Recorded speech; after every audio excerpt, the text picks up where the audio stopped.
the Genre Hustle, your virtual sci-fi fantasy writers group. I'm Anton. I'm AP. I'm Chris. I'm Chelsea. I'm Carter. And today we are talking about midpoints. So this is the continuation of story structure, I guess, right? Because we talked about first sentences, we talked about Inciting incidents. the break first into two. break into the second act. So carrying along One of my that favorite episodes. Oh, Was a good one. so Classic. If Instant classic. instant classic. So we're gonna get through the cursed midpoint episode, and then we'll it'll be smooth sailing. Why is it cursed, Anton? I can't get into it. If you talk about it, you make it real. So It's like Macbeth. that's exactly what people say about this. Yes, I've heard that said actually about this episode. They compare it to Macbeth. Exactly like We are Macbeth. just like Shakespeare. Yes, Shakespeare, big friend of the podcast. Longtime supporter. it's a bit two-parter. Okay, Chris, can you tell us what can you explain what the midpoint is, please? Okay, yeah. So obviously the midpoint is the center of the book, right? So I'm going to use the famous Save the Cat definition, by Blake Snyder. And, he's talking about movies, but this pertains to novels as well. But his definition is it's either an up where the hero seemingly peaks, though it's a false peak, or a down where the world collapses all around the hero, although it's a false collapse. It can only get better from here on out. So it's the center of your book is right in the center of Act 2, and a massive flip happens, generally. Yeah, or the story reaches some sort of apex or bottoming out, whether that is actually, I think we'll talk a little bit about whether the midpoint, like how to serve your story with a midpoint by using it as a true victory or a false victory or a false defeat or a point where the character is like as far away from their end goal as they could be. It's like everything hinges on it. You go from you go one direction to another. So I've actually got a definition here from J.R. Hall from writerstoauthors.com. It's a midpoint in the realm of story structure is the point where your character moves from reactionary to action. I like that. That's kind of like a protagonist-driven definition. Plot point, yeah. Though I would argue it doesn't encompass everything that a good midpoint probably should do, but we'll get into And there are different kinds of midpoints, which I think is one of the things we're going to get into. Well, yeah, to me, midpoint is like it's the scene that tells you what the story is really, really about. I like that. Actually, I use so my most referenced craft book is The Plot Whisperer by Martha Alderson. And she has a suggestion here that if your climax isn't landing, consider making it your midpoint. The climax being the end of the second act. The end of the second act, or the climax, the end of the book, end of the third act. So if that's not landing, consider making it your midpoint, because it's still going to have a lot of thematic and character and drama tie-ins, and so that kind of shows you that the midpoint is a climax of its own, but it's the climax that comes at in the middle of the second act. I've actually never heard that, but that's actually a brilliant. It's a really good idea. Wow. I've used it myself. We'll get to that later. Something else that she talks about is this concept of the split midpoint. She calls it the crisis in her book. She doesn't actually refer to midpoint like by name, but what she says is that the crisis can take the form of two separate events. So like one scene might hit the highest point for dramatic action, and then another scene will surpass it and hit on the emotional action, or vice versa. And I feel like with a novel, so like with movie structure, it's like, midpoint is right at 50%. But with a novel, you've got some squish. So like, one part can kind of be at, 10 pages short of 50%. The next bit can be 10 pages after. Yeah, that's a big thing that I've always struggled with writing, is the length of the midpoint. Like how much, not only where in the story should the midpoint occur, but how much of the story should it take up. I'm never really sure. I feel like I always want to write these long kind of static scenes for a midpoint, and I feel like a lot of times you can lose readers by drawing it out too far. Yeah, and if you look at the same structure as if you're moving the climax to be the midpoint, then look at the way you do the climax. So there's a climax, which is a scene that might take a chapter or two, and there's a climactic moment.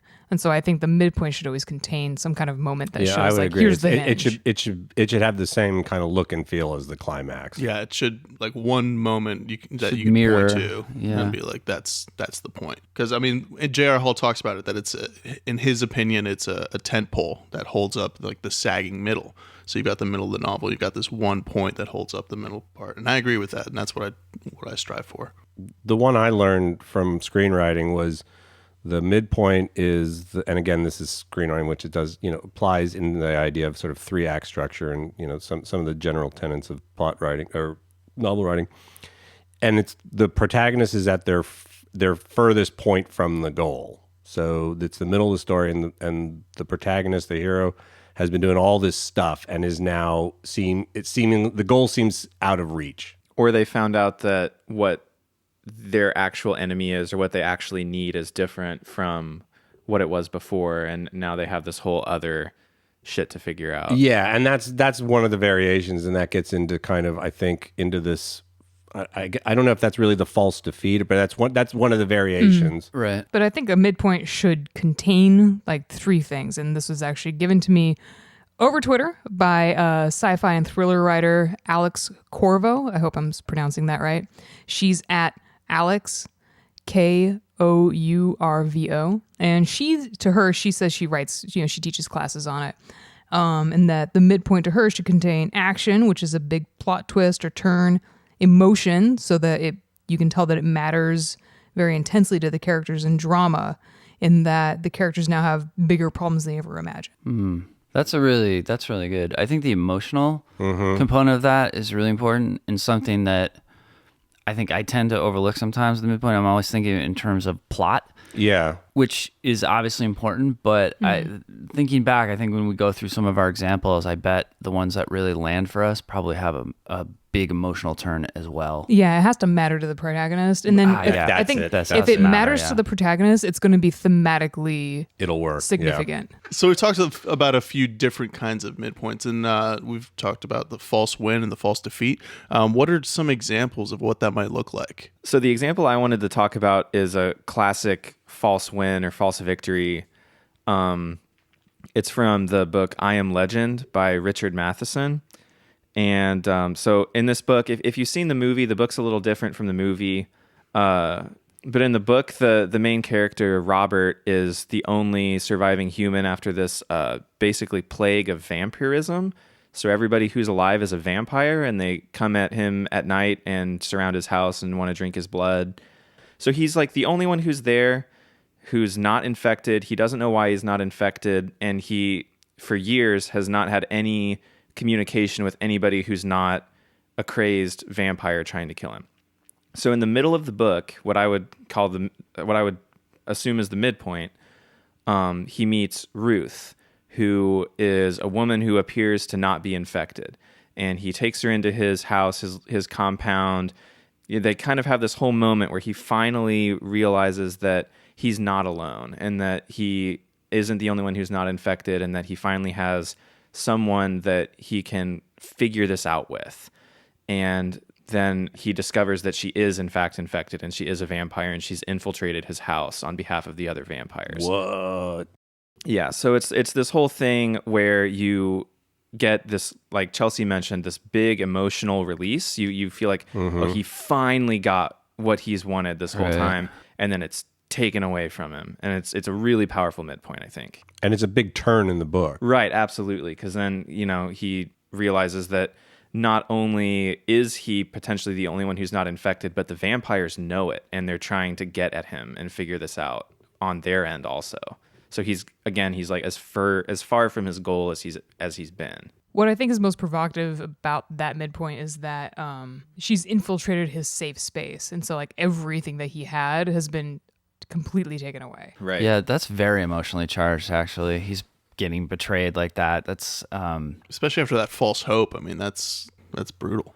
So I actually have a similar example that I think will also illustrate sort of the 1-2 punch of the false victory and then the crushing defeat. But so The Martian, again, we'll talk about the book more than the movie.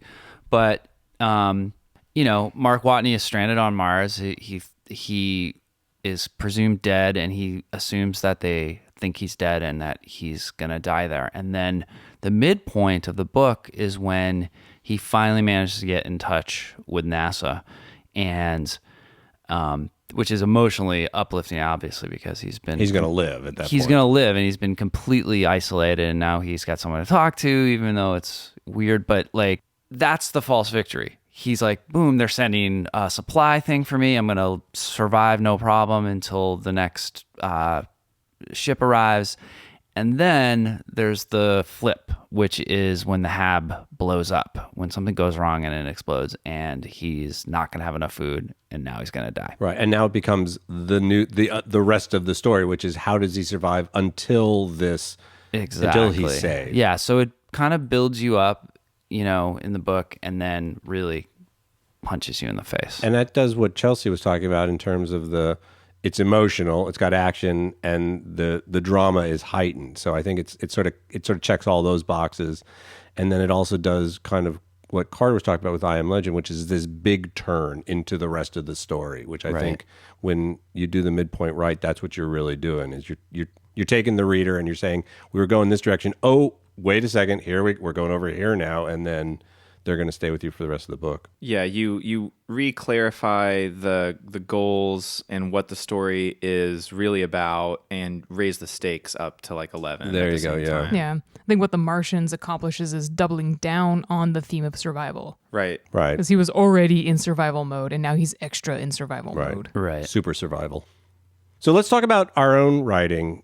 Go around and talk about kind of how do we do the midpoints in our stories? So Chris, you have the anomaly. What's the midpoint for that? Yeah, so my work in progress right now, the anomaly.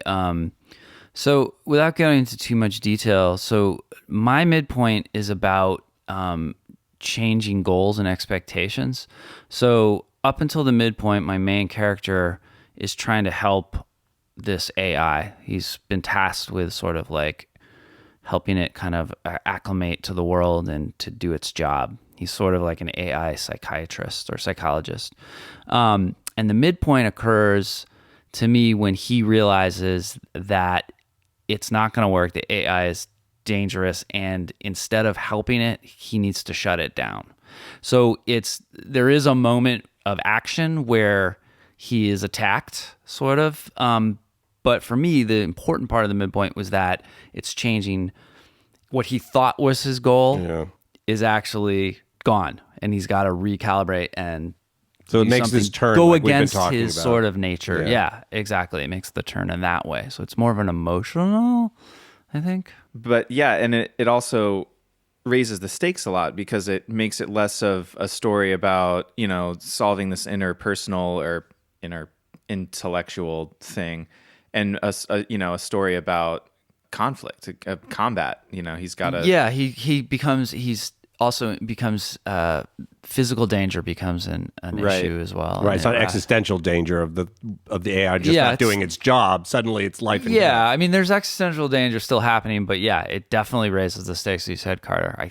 Hopefully. Well, and Jean's values are challenged because his job is to help AIs, exist and do their jobs and cooperate. Yeah. And now he has to kill one. And so that you have room there for a lot of moral and maneuvering. I think hopefully, especially the newest draft, it's echoing the beginning where he is, that would be, he sort of states that would be the last thing he would ever do. And then the midpoint, he has to kind of embark on that. So that's my midpoint. Chelsea, what's yours? So I'll talk about Terramancer, which is contemporary fantasy, not urban fantasy, as we've established. I don't remember that, but I'll take your word for it. I kind of have a before and after picture. So I looked at my old draft, like what I considered my complete draft, and the scene that I thought was the midpoint was actually not at 50%. It was a little later. What was actually at 50% was the scene with my protagonist, Beth, in the hospital with her grandfather who's unconscious, and she tells him kind of like, hey, it's like a confessional.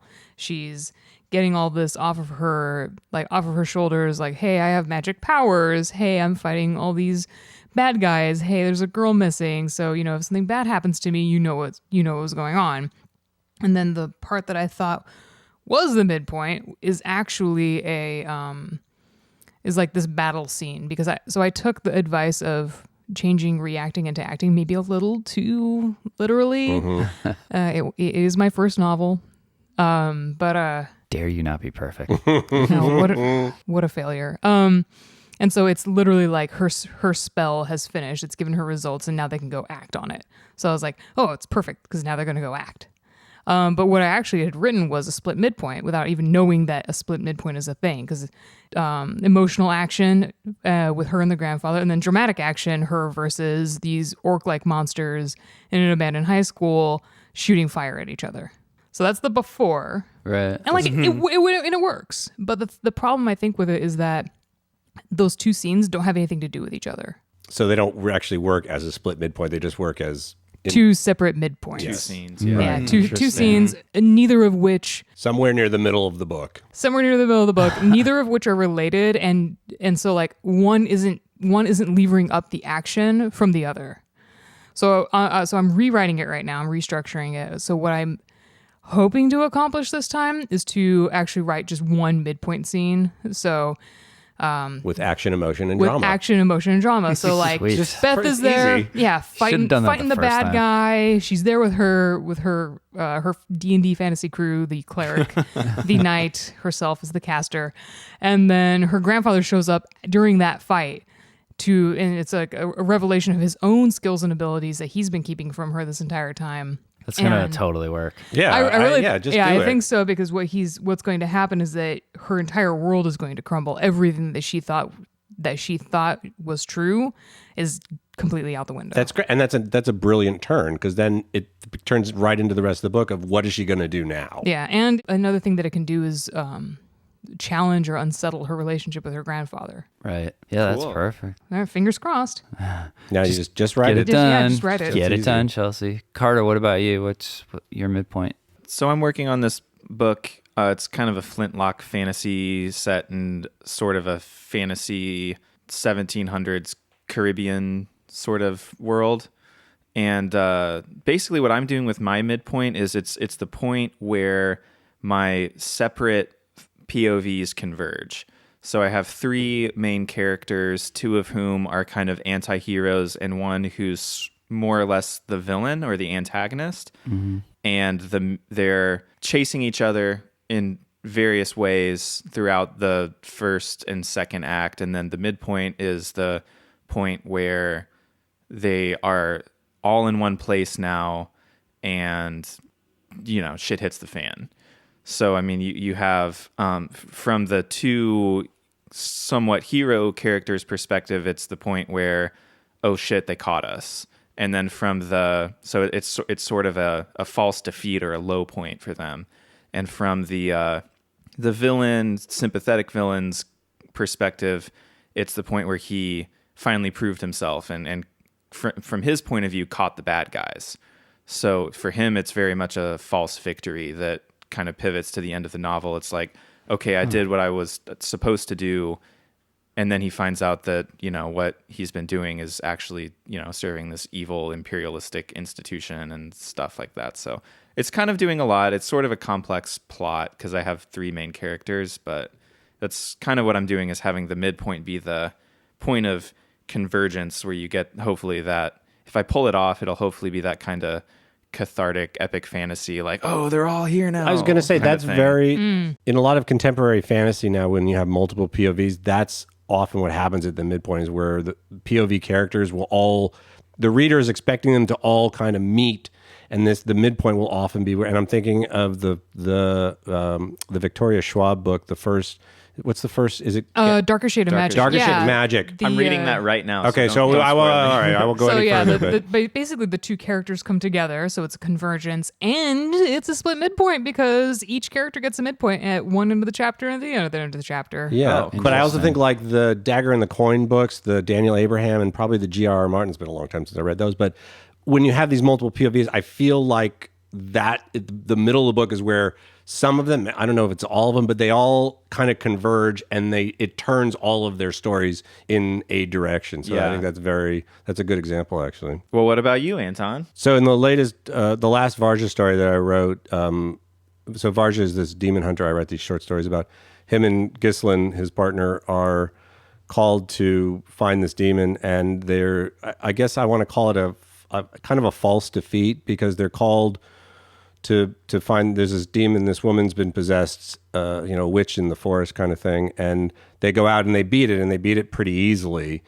And they get there, and to be fair, I got a lot of feedback from the beta reading, and I didn't do a good enough job of making it a real false defeat. Like, this was the job, they did it, it was too easy. So now the question becomes, okay, what's the real mystery? And I don't think I settled it. I don't think I did it well enough, but that was what I was going for, was this idea of the story is not what it really is. This thing that they were sent to do is not really what it's all about. There's another thing, and now I'm going to spin you in this other direction. Yeah, I don't know if it's so much is a false defeat as similar to my story. It's like they think they need to accomplish one goal, and they get to the midpoint and they realize that's not the goal at all, and we have to go on this, do something different. Yeah. So it could be thought of as a false defeat, but I'm sorry, I meant false victory, because they kill the demon, but right.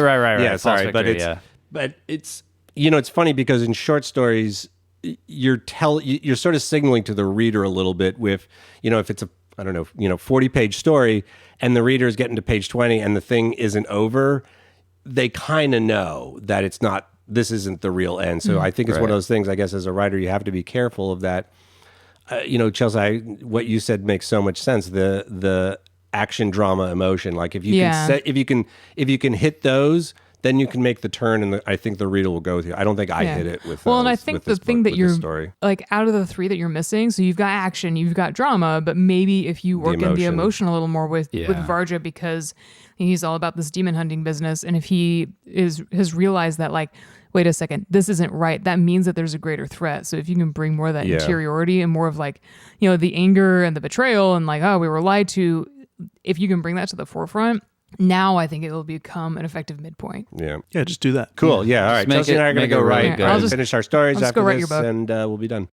So AP, what about you? Yeah, AP, just FYI. Yeah. Olivia, my niece, is still waiting for Rat. So get on it.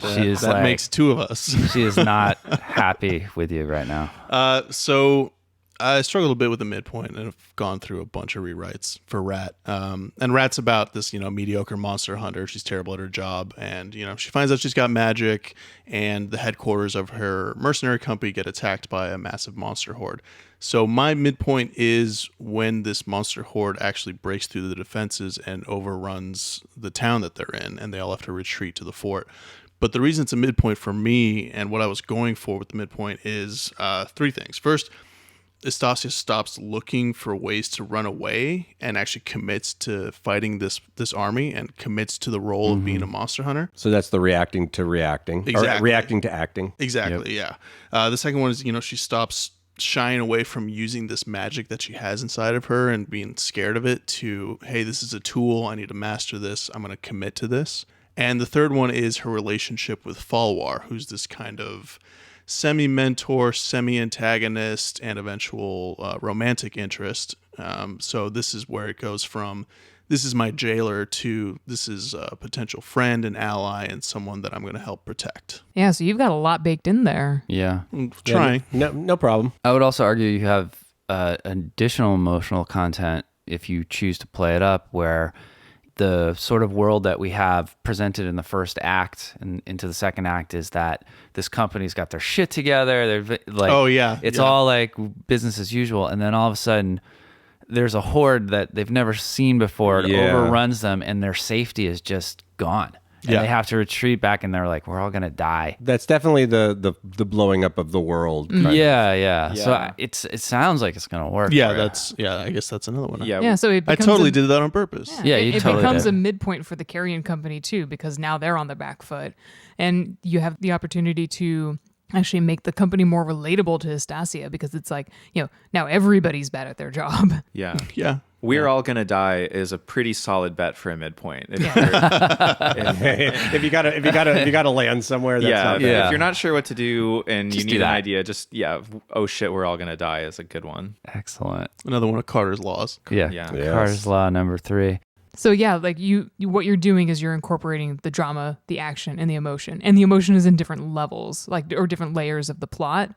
Because you've got your subplot, and then you've got your main action with Astasia and her arc with the carrion company.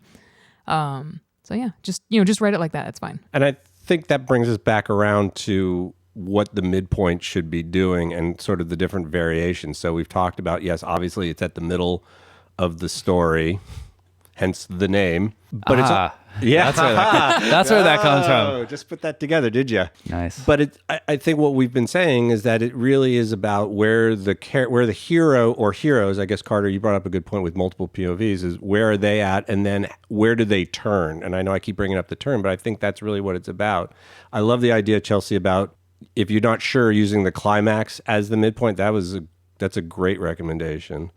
We also talked about this idea of what the book is really about. If the midpoint, the character has gotten to this either highest point as the false victory or the lowest point as their lowest point or as the false defeat, and this is signaling to the reader, this is what this book is really about, and now you're going to be turned and be going in this other direction, and you've got them again, kind of thing. Yeah, and as AP said, quote, I forget who you're quoting, but it really is one of the big tent poles of a well-told story. And if you get it right, or get it right in a way, there's clearly lots of ways you can do it.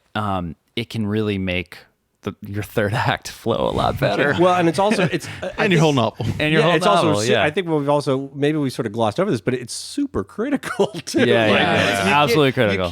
You can't get to the middle of the story. And to be clear, as sort of writers, we're all sort of learning our crafts and stuff. It's freaking hard. It's really hard. It's so hard. And it bears like really taking a lot of time with it and figuring out what you're doing there. And it's okay if you mess it up. How to get there, time. and then how to get out of there too. And I think it's actually okay to write ahead of the midpoint and then look and be like, okay, where's the narrative pressure? Where's the drama? Yeah, great point. Okay, then I have to build that into the midpoint. Right. Am I building towards this? Am I moving away from it? Right. Yeah. Yeah, it's definitely something that I think is really good to think about and figure out while you're outlining, though, because I've had the midpoint like mess up a whole draft before. Yeah. Where, I knew what basically happens in Act 1 and what the climax is going to be and how everybody's going to end up. But then if you don't know what's going to happen in the middle, if you don't have that kind of turning point or that kind of apex in Act 2, then you lose a lot of tension, I think, and the pacing's just, it's trickier. Yeah, you get that sagging midpoint. I mean, that's why J.R. Hall says it's a tentpole, because it raises your story up. And you want to be aiming for it. Yeah. So I think there's a lot of good takeaways. Another thing that I really like that we mentioned earlier is that it can be used as a point to really clarify what the book is about or what the story is about. And I think that that's a really, it's a tricky thing to do, but if you can use your midpoint in a way that really drives home the overall theme, not even necessarily like the emotional development of the character, but in terms of like the theme, like what is the story actually about? Is it about resisting, a misunderstood outside force, or is it about breaking away from family ties and being able to, exert power on your own, or is it about killing demons? I don't know. Well, but more importantly, it's the emotional point of the character. I think that's the thing, is you have to be able to get to the heart of the character or the heart of the story. Sure. Both. You use it as an opportunity to challenge the values of the character and see how far you can push them, see what you can make them do. Yeah, good advice. Wow, we did really good there. I took some notes here. Thank you, guys. Yeah, no kidding. I learned a lot on this one. Are you writing any of this down? Well, I'm recording it. Yeah. Okay, Smart. We should do that for every episode. Yeah. That seems better. So we've talked about midpoint. We've talked about some great things. We would love to hear from you guys. I mean, we gave some examples of some midpoints that work, some false wins. But what are some examples of midpoints that you've really enjoyed? during your reading career? Or what's the midpoint of your work in progress? Yeah, tell us. Tweet us. Yeah, tweet us at Genre Hustle or send us an email at thegenrehustle@gmail.com, and we'd love to hear it. Or if you want to talk about basically anything, we're always around. We have, a few more episodes coming out this season and a bunch planned for after that. And we really, really like getting feedback. We love feedback. Yeah, we love feedback and we love ideas. Shout out to Alex Kourvo for giving us some, really good perspective, from a teaching perspective. Yeah, thank you so much. So be like Alex. All right. Well, thank you. Bye. See ya. Bye. Bye.